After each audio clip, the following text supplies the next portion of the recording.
Hey everybody, welcome back to my channel. My name is Andrew. Today I'm going to show you how to make this beautiful wood range hood that you see behind me. Clearly I'm in the middle of a very intense kitchen renovation here, and I'm working on a budget, which means that I am sourcing things for as cheaply as possible and also trying to reuse and repurpose as many things as possible. I mean, this is reissued after all. My range hood was made out of old porch floorboards and some 2x4s that we had left over for some other construction projects, and a stainless steel range hood that I found at a liquidation center. So low cost, and we're using some stuff together. Perfect. This range hood was the perfect choice for my space for a couple of reasons. First of all, you can see that I have really tall ceilings in here now, which we love, but it can make shopping for a range hood a little bit difficult, particularly if, like me, you are not doing any upper cabinets in your space. So I needed something that was able to go really tall without looking like weird and disproportionate. Also, with the general design of my home renovation, I wanted something that felt kind of a little bit historic-y, a little bit, kind of warm, a little bit of that, dare I say, farmhouse thing. However, I wanted to still keep things modern and updated. So I think that this is like the perfect marriage of both. So check out how I made this.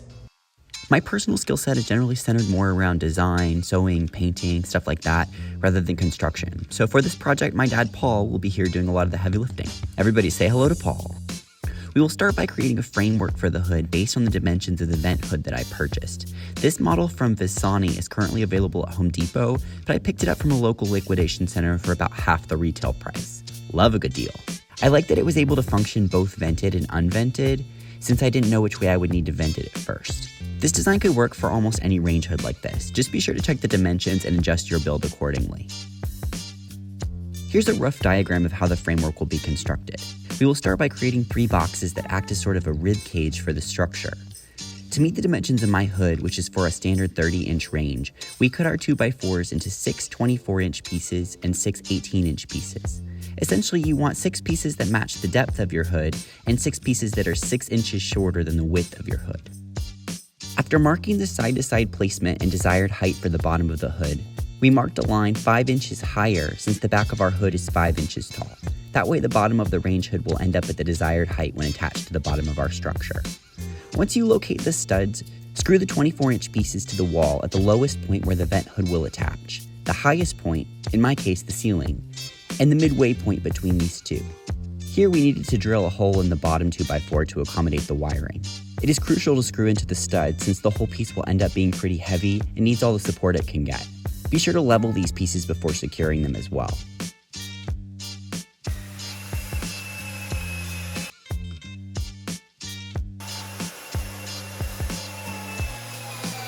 With those pieces securely attached, you can screw the 18-inch pieces to the sides, pre-drilling to keep the 2x4s from splitting. Again, we used a level here to keep everything square and accurate.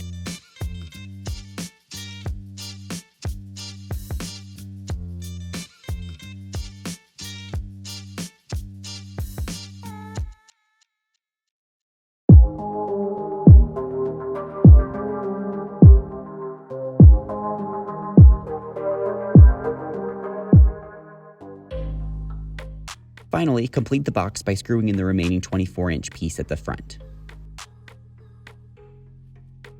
Looking good.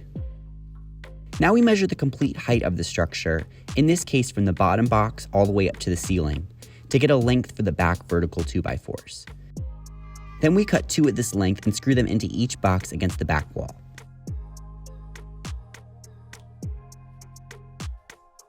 One of the reasons we came up with this custom design was because the ceilings in my kitchen are so tall. Most freestanding vent hoods aren't long enough to go up this high, or would look pretty disproportionate if they did. And like I mentioned, I'm not doing any upper cabinets in my kitchen, so I don't have the option to put the range hood up under a cabinet, At this point, everything should be strong enough to allow us to mount the range hood to the bottom box following the manufacturer's instructions. We decided now that we would do a ventless application here, since venting the hood in a traditional way would require making a big hole in the ceiling and running a huge pipe around several corners to reach the vent on the opposite side of the room. But if yours will be vented, now's the time to go ahead and do that. With the range hood in place, measure the angle at the front of the hood and cut the remaining 2x4s at this angle so that they can rest up against the front of the hood. This will be super important when we start attaching the horizontal wood pieces.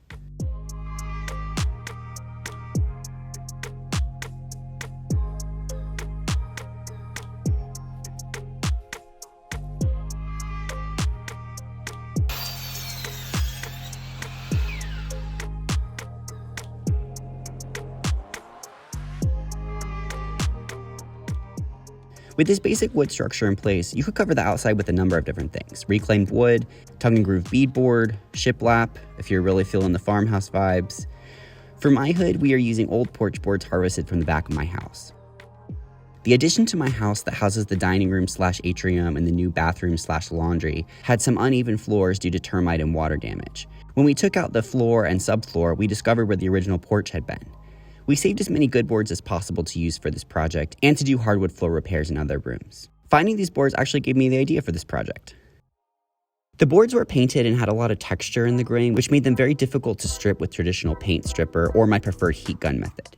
So instead, we opted to sand them down, and we brought in the big guns.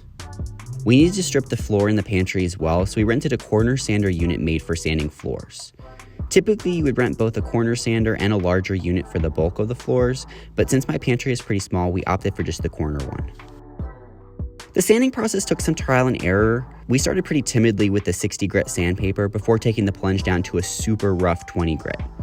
We found that the 60 grit gunked up really easily, so we were going through sheets like crazy, but the 20 grit was like indestructible, so we went through only one sheet of that. My dad did the bulk of the sanding, but I gave it a try as well. For some tough areas, it was possible to tip the sander slightly to pinpoint where the paint was still hanging on in the deepest grooves. It was inevitable that some paint remained in the grooves, but the sander was well worth the extra cost. And luckily, the sort of bluish gray paint is going to work with my color scheme in the kitchen, so it works out. We used a table saw to cut off the tongue on the very bottom piece to start with a clean edge.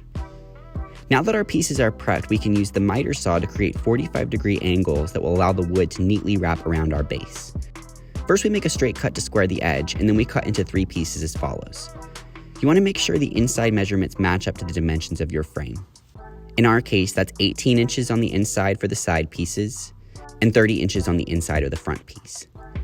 Because our wood was heavily textured and wavy in parts, we had a few issues getting the outside of the miter cuts on the front pieces to line up, since we were cutting from the inside and then angling outward, So in order to get things to line up better, we switched from measuring and cutting from the inside at 30 inches to measuring and cutting from the outside at 31.75 inches.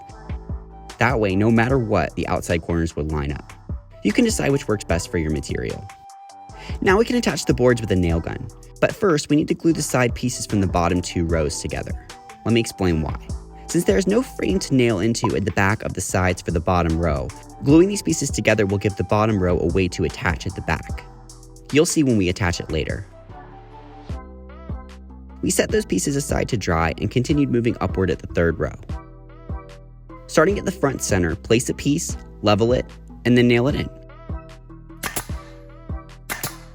Then do the same for the sides, being sure to get the corners lined up as beautifully as possible.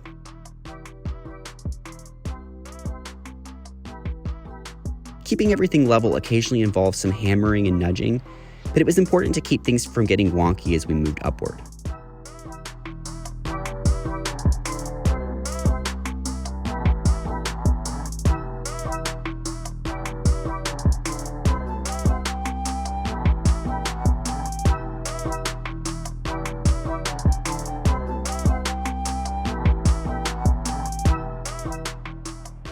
Once the bottom sides are dry, we can now attach the bottom 2 rows, being super careful to only nail into the wood framing, not into our metal hood. So at the front side, we nailed the top and bottom, and at the back, we only nailed the very top.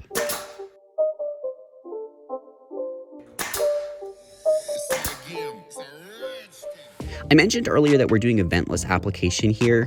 From my understanding of how that works, it just shoots the air out the top and into the room. So in order for that to work in this case, it was necessary to cut a hole in one of the least visible places in the top to allow the air to escape. Otherwise, the air is just going to hang out in the box that we built.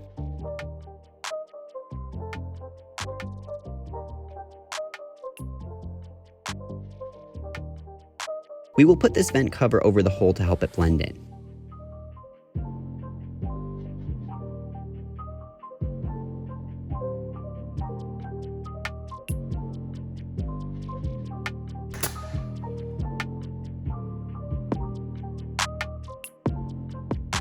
I tested some stain colors that I had on hand and found a color that felt right and that worked with my butcher block countertops.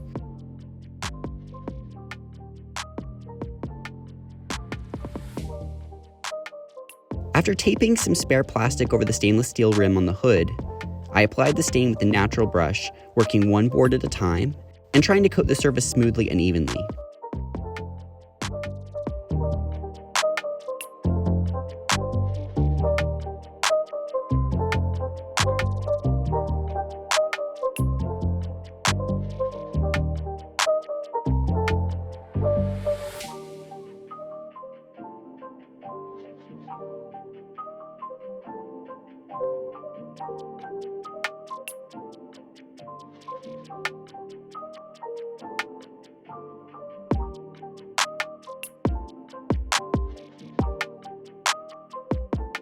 Once that had time to dry, I applied paste wax with a toothbrush to give it more even sheen and to give the wood a more finished, touchable appearance.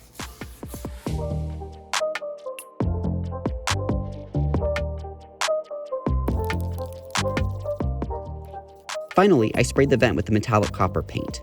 I find that metallic paints are often great for helping things blend in, since they reflect light in the colors around them. It seems kind of counterintuitive, since you would think that a metallic thing would stand out even more, but it seems to work. We installed it with the openings pointing upward to further camouflage it when seen below. And we're done.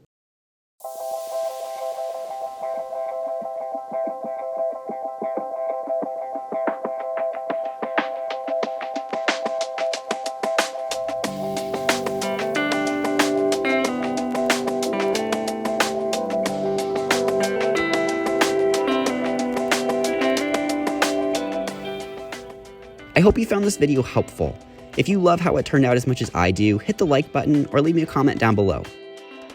To see more projects like this, or to see my kitchen when it's all finished, be sure to hit that subscribe button and stay tuned for more. See you guys soon.